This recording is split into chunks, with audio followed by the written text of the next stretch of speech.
So, SFIA, wow. Why did we do it? Does everyone remember Mr. Gershon, Sir Peter Gershon? Yeah, what an amazing character. Wasn't it he blew a UK up, he come and did ours as well. So we got the Gershon review that said we didn't know what we were doing, we had to get rid of all our contractors, we needed to bring in more permanent staff. We still had public service wage structures, but it didn't matter, we still did it all. So when we kicked off our journey in the AFP, I just joined the IT department, it was about 6 years ago, and I thought I'd have this done by now. We're about 470 FTE in the IT department with a budget of about 70 million. We operate in 33 countries. We have a community policing role like New South Wales Police and things like that. So in ACT we have guys that drive around in vehicles with red and blue lights. We have counter-terrorism international deployment groups, so we have about 300 staff in Solomon Islands and New Guinea doing stability work and things with local police. So we're pretty diverse. We're like defence, but very small. So Gershon kicked off and we did these amazing things. We got rid of all our contractors because that's what Mr. Gershon said would work for us. And then the AFP cut our budget in half and cut our workforce in half because we do law enforcement, not IT. So we went from 470 and on our darkest day, we were running 2 data centres, we still do. We're running a network in 33 countries. We run every major airport in Australia and we were doing it with 198 people. We are the poorest financed, smallest IT department in the Commonwealth per head of agency. Our budget is about 5% of the AFP. So of a $1.4 billion budget, we get 5%. That 5% is actually not just in IT. There is a department that looks after telephone interception, covert surveillance, and they are 50% of that 5%. So, I come from the intelligence community and I'm a technical person. That's our business. I walked into an IT department, I didn't know anything about IT, and I've learned a lot. Best of IT is very much a self-licking ice cream. If you're a business technology person, you have a very different view of the world. So my job was pretty much to try and make the IT department more efficient. And in doing that, lost all our money and lost all our people. That was a really good way to make us efficient. The other part was understanding the way we were changing and the way we were going to have to change to keep up in IT skills. I've been in technology 35 years. I started working on computers when I was 16 years old in the Navy. Computers people didn't even know existed in Australia, so I thought this was normal. In the AFP, you can do your job with a book, a diary, an official diary. They go into court, you've seen them, they read out the diaries, right? You don't need a computer to do that. They are very, very much self-sufficient. And it's a fascinating culture to see as we change. If you cut your workforce in half, the most critical people I have are subject matter experts, and I truly believe this. For me in the government, if you're in executive level 1 or 2, which are our top technical areas before you go into the executive service like I am, if you're not in a leadership role, you're a subject matter expert. Otherwise, I sack you. Because you've got to either be in a leadership role or an SME. Because you can't be getting paid. So our EL2s get $167,000 to $180,000 a year. That's a pretty good wage. And if you're not running a team and you're getting that much money, you've got to have some value to bring to the organisation. So I went down the path of subject matter experts. In the defence intelligence community, these people are what sustain and maintain. Understanding our reliance on contractors, wow, what an overinflated market. Contractors, my goodness me. 400 grand for a senior BA. What's a senior BA? You're a BA or you're not. You've been around a long time, does that make you senior? Well, you're either a BA or you're not. You're qualified, you might be good at it. So you double your wage because you're a senior BA. If you're a senior BA, you'd be a solutions architect and I'd pay the 400 grand. True? That's the next stage. So we were paying these exorbitant rates, and I'd never worked with contractors. Again, my world is top secret. We didn't use contractors, we used our own people. They were fascinating groups, and they had us over a barrel. They had all our knowledge. They don't share. All that crap about love and sharing and knowledge transfer. Contractors don't knowledge transfer. Why? Because they're out of a job. So it was really terrible. Resource planning. Resource planning is very important in law enforcement. If you had said to me 5 years ago when I joined the AFP, we would have 180 people on the ground in the Ukraine recovering bodies, I would have said you're joking. Why would a law enforcement agency be doing that? In defence, I would have said absolutely. I was sitting there one night, the boss called me and said, we're going to the Ukraine. With what? What IT do you think I have? We were trialling a new secure laptop. It was in pilot. We had 20 of them. All 20 were in the Ukraine in 4 days. You know, I remember saying to them, I hope the pilot was accurate. They worked for us in this building. They were really good when we plugged them into the wall. The Ukraine, there were a couple of things we didn't have in the Ukraine. We didn't have infrastructure. We didn't have networks. We certainly didn't have 4G. And we were meant to give that comms all the way back to Australia. And the people that were over there were our forensics specialists. Anyone know anything about forensics people? Big pictures. If you can get a camera that does 48 megapixel pictures, we will take them. If you can do it in HDMI, we will video. And then they ring you up and say, listen, I'm just going to whip this back from the UK over the network. What network? So it was a real big thing for us to understand how we could better plan and support the business. Training and development, IT departments are terrible at this. There is not a career structure for IT people. We are shocking. And I can say this from my heart because I've been doing it 35 years. We are terrible at training and development. We do a Cisco course and we call you qualified. You do 5 days, you sit that exam. You know what, I've got a Great Dane, he could pass half those certifications. It's not complicated. And then you come to work and say, I'm a CCNA. Seriously? I want you to go over to the Ukraine, build a network on a low infrastructure environment and send back 200 gigabytes of data. Well, it's not going to work. Well, it didn't work on your CCNA exam, but in a week's time, that's what you're going to be doing. So that problem of training, development and realism about these skills, the industry in IT has grown around certifications and they frustrate me. My qualifications are tertiary. And I truly believe that's the place you go. Certifications are good for a quick snapshot of a person, but developing those certifications into real-world skills is a challenge. And it's one of my big complaints. And the Americans are big on certifications. Everyone work in the American defence, they have certifications like you wouldn't believe. And for everyone, you get a medal as well in America, so it's pretty cool. In Australia, you actually have to do something. So, the burning platform. Why SFIA? So for the HR people, read red, green and orange. And the colours mean exactly what they look like. For the technologists, these are the platforms and the stacks that we operate in our technology. I was sitting down with my 2 peers at the time and I was the only technologist in the IT department at the SES level. Most people, SES is a general in the public service. We don't need specialised SESs, right? You don't need a specialised CFO. Anyone can run a set of books in a $1.4 billion business. It's not hard. We've got jails full of them. So we have the same view of technologists, right? So I remember sitting there with my peers saying, we need something to scare the business. There's 198 of us doing what 470 used to do, and not a good infrastructure. It was very poorly run and very poorly controlled. So I come up with this model of traffic lighting, their capabilities or their technologies. So the little boxes are the individual technologies that we own. The bigger boxes are just technologies going to groups. So you might have emails made in Microsoft Outlook for you people. For us as technologists, we might say it's Microsoft Exchange. If you're at the top of the stack, an email person, it could be 5 different email systems and protocols. But those are the boxes there. Green meant we were comfortable we could support it in a major incident. In other words, if something went wrong, I had the skills in my workforce to recover that capability. That's all I care about, right? I need to keep things up and running. That's all we do. We look after widgets. People are tools to look after widgets in IT. Give them a hug and get them to understand. They are tools to look after widgets. That's what we do. I'm quite comfortable with that because this is all the business cares about. So give them a hug, say, great, love you, HR is beautiful, we'll give you some money, we'll give you some leave, but those computers are all the business cares about. And that's fair. Get over it, that's what we do. So we did this with them. Orange meant we had some people, but if something went wrong, we weren't sure that those people had the right skills to keep it up and running.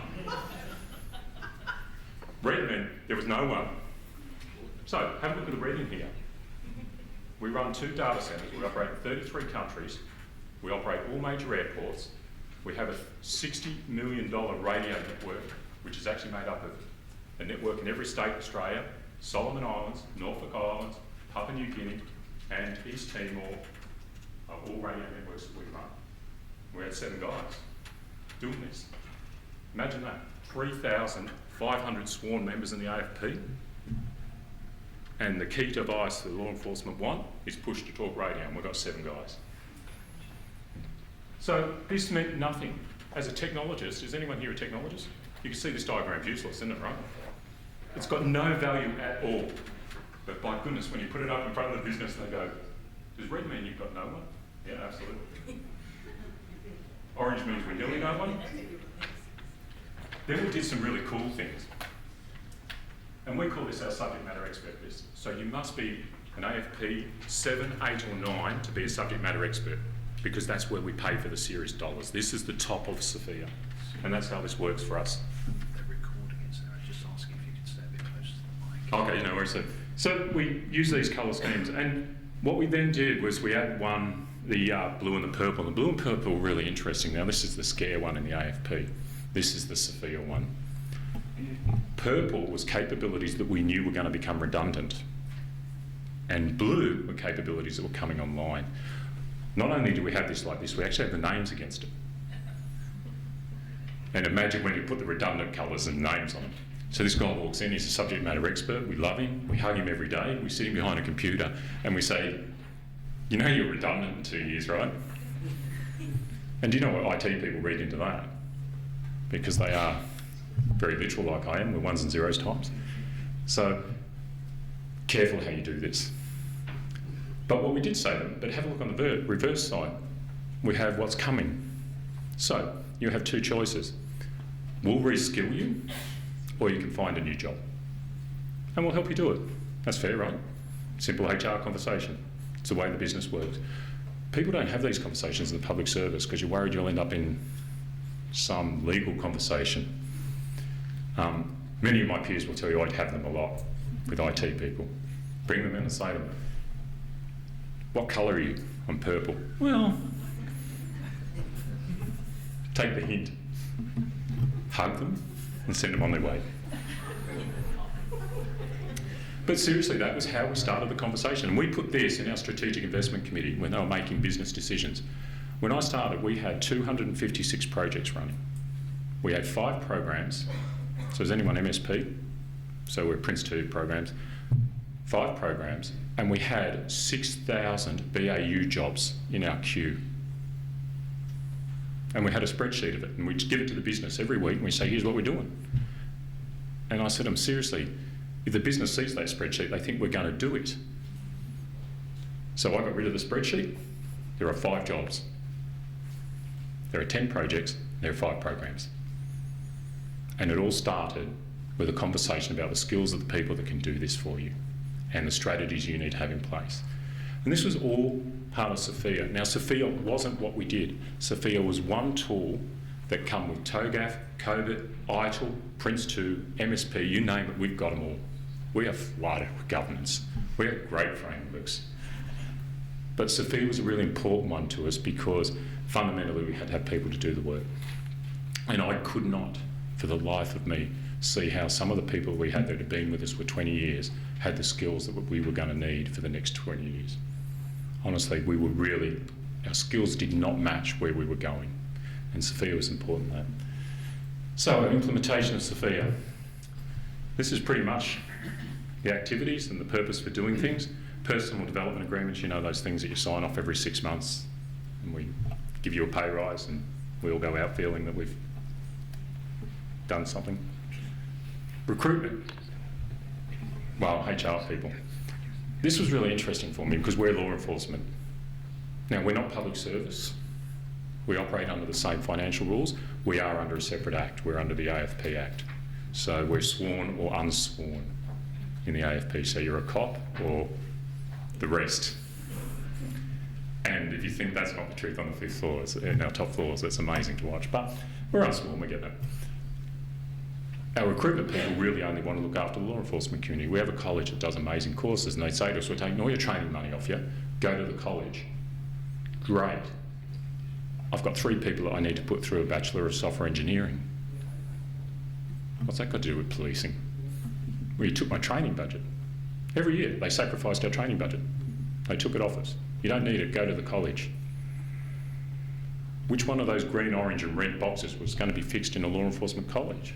None of them. But that was the mentality that we were fighting with. So recruitment, we brought recruitment in.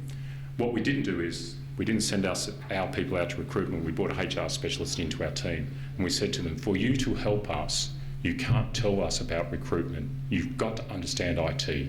You've got to understand what all those colours mean, and you've got to understand SFIA. So we trained a recruitment person to get their head around SFIA so they can work with us. And that was really important to us.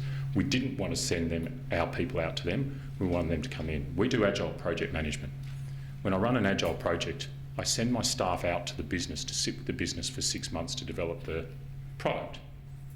Well, this for me was Agile. Recruitment had to come in to learn, get our culture right and understand it. Whether you like it or not, IT is a subculture. We don't need businesses. We can go to any business we like in the world and it will have IT.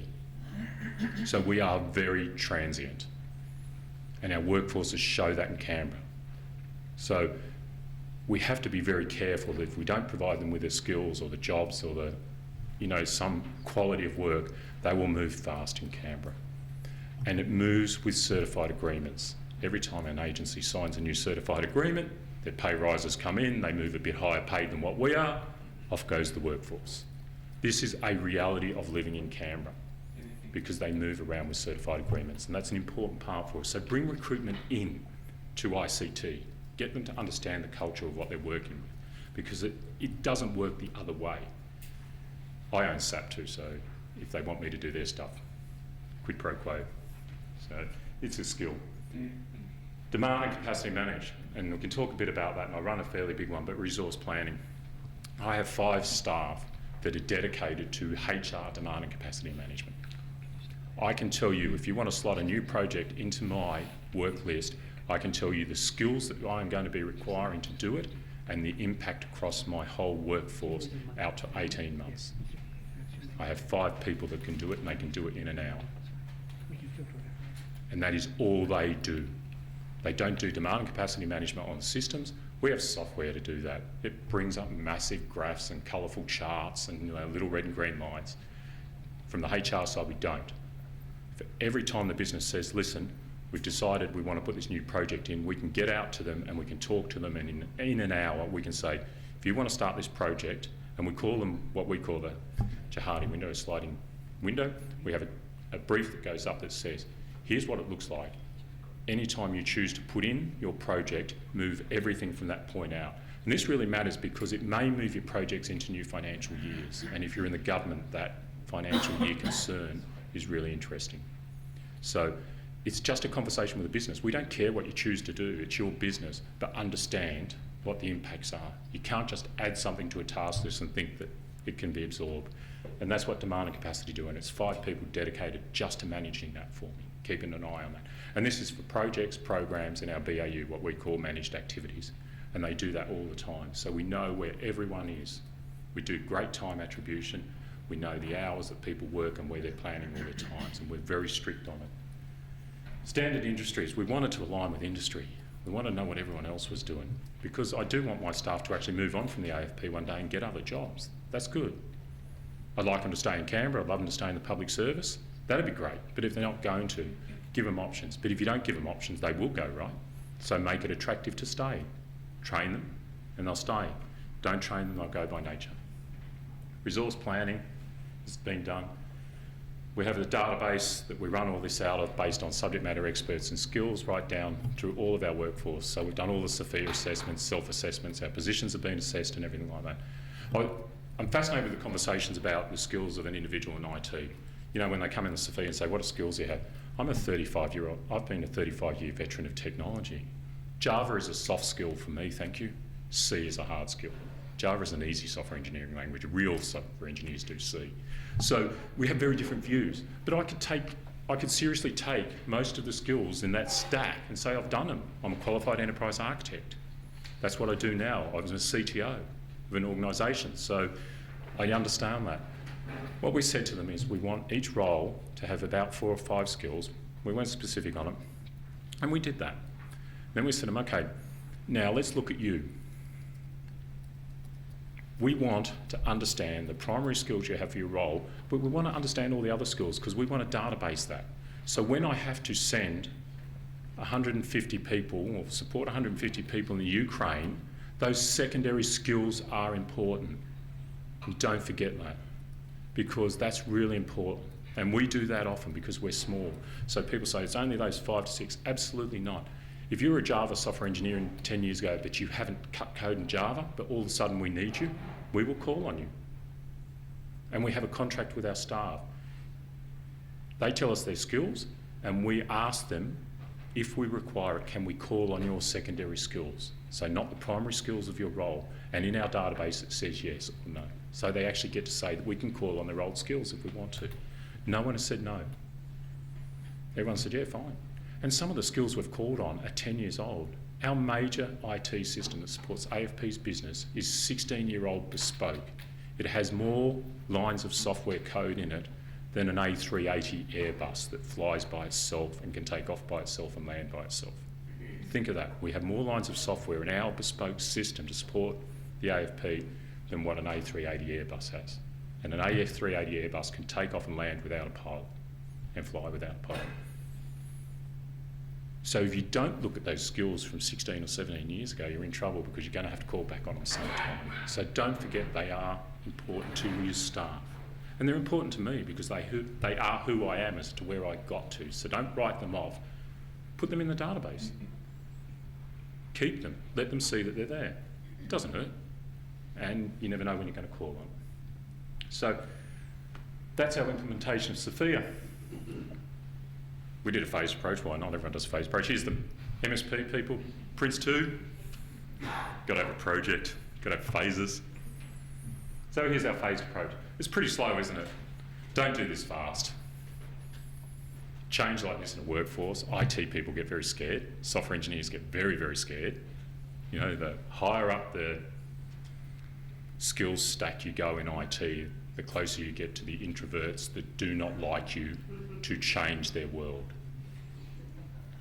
I personally believe the best job in the world is sitting behind a computer in a dark room cutting code. Coming to be a senior exec for me was the hardest job I have done in my life.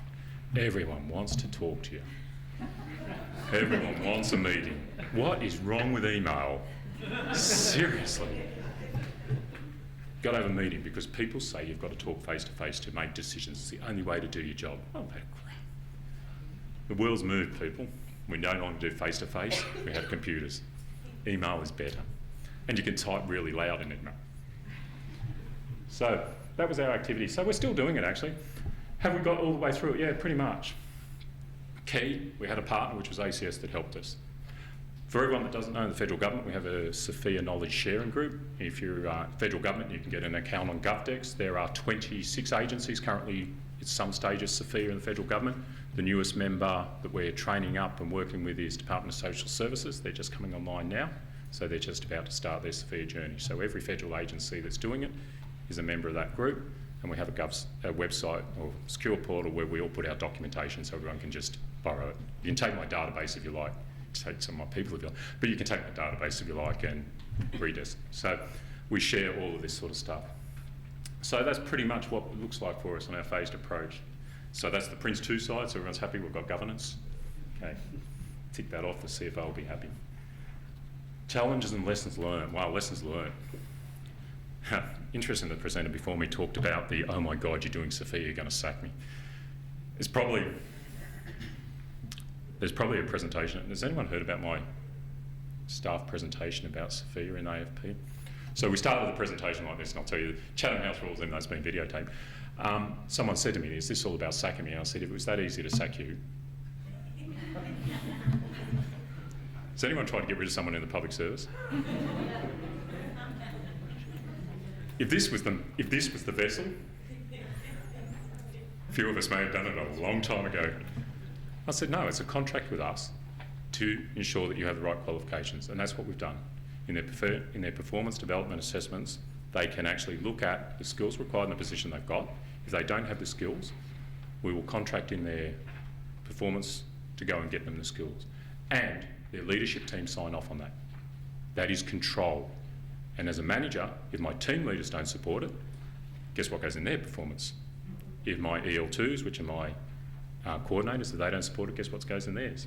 So it works down. So it's a contract they have with me in my area as the manager that they can go and get the skills required to do their job if they don't have it. So we started from the base that not everyone is going to have the skills for the role. We assessed the roles separately to the people, then we worked out if there was a gap. But that's all it is. So we've trained people, we've pushed them through to get those skills. We haven't got them all yet because some of them are non-trivial. Some of them are 3 to 4 year engineering degrees, things like that. But at least there is a contract in there with them and we will work on it. And it has to be reported on. In our performance model in the AFP, if they don't achieve one of those outcomes, their team leader or their leadership group must report on why, and it comes to me to assess whether the leadership team has failed. So it's a pretty good contract. But as I said, you know, quid pro quo, if it was that easy to get people out, there are a lot of departments that would roll this out many, many years ago, right? So I always think it's a funny conversation. The scare tactics that we got, the fear was amazing. But we wanted to bring people along on the journey, you know, the HR people in the room, the hug part. Let's go on the journey together. I have a very simple process of a journey. There's a platform and a train. Choose. Hop on the train, come on the journey. If you're on the platform, great. Don't complain.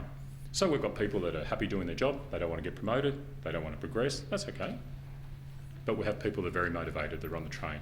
And we had a lot of change agents on this. And they weren't EL2s and EL1s. They were very junior IT people.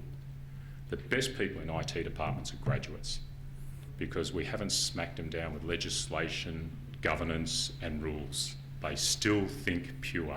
And I love it because then we can belt them down and show them that they can't do anything. So tangible goals to deliver outcomes and that. None of this is rocket science for anyone here. If anyone thinks it is, let me know and we can have that conversation about what you're doing and whether you're in the right job. ACS membership, that was very important for us because we had to have someone to come in that was a bit independent. And ACS has been very important to us in having that relationship. So all our members go through ACS certification, even me. So ACS is going to tell me if I'm a senior member and a certified practitioner. Yeah. And I maintain it every year. Because my peer leadership team at the SES, when I first joined, I said, we're going to do this, you're going to go and do all the assessments they're going to do. Now remember I said I'm the only technologist in there, which was fascinating watching our infrastructure guy, who wasn't a technologist, go and do certification ACS, but he got a certified practitioner out of it because of his leadership role. But we made every leadership person do it first. Go and get the certification, walk the path before you make your staff walk the path, because it may be the wrong one. Have a go at it. Continual and ongoing executive buy-in. We took SFIA to the Commissioner and our deputies, and we said, here's what we want to do, and they signed off on it. Now we're talking sworn policemen, didn't know they had an IT department, and we took it into them, and we got them to buy in, and they bought into it. I have a document signed by the Commissioner saying, go forth and prosper. Does that matter? Absolutely. Don't forget we're command and control if we're anything, just like the military. So that's a really important part for us to get his buy-in. And in support of us, our HR head, who was a sworn officer, looked at it and she thought it was brilliant, and they're now doing a similar thing for the police. And it is not dissimilar to what we've gone through. So it was good for them to see that we had something that was ahead of them. Backup findings with resources. If you've got a skills problem, recruit someone to fill the problem. Otherwise, you're in trouble. Recruit doesn't mean get another body. It means get a contractor in, get a consultant in, or get a person in. But show commitment to fixing the problem. Or do what I do, put it in the corporate risk strategy and put it as a critical risk. So in my risk management plan, not aligning to SFIA is a risk. If we don't get SFIA, our skills through SFIA, then we put it in our corporate risk strategy to say that we're going to, I think right now we're probably about significant on 3 or 4 roles, critical on 2. So every month that goes to the CIO and he signs off to say he accepts that we're critical on 2 positions. So how do we fix that? We bring in a contractor to patch that gap until we can recruit. And if we can't recruit because we can't get the FTE, then we say to the business, every time you want to use that skill, it's going to cost you 3 times the price of what it's going to cost you if you put it permanent in there. And every project articulates that. Current status.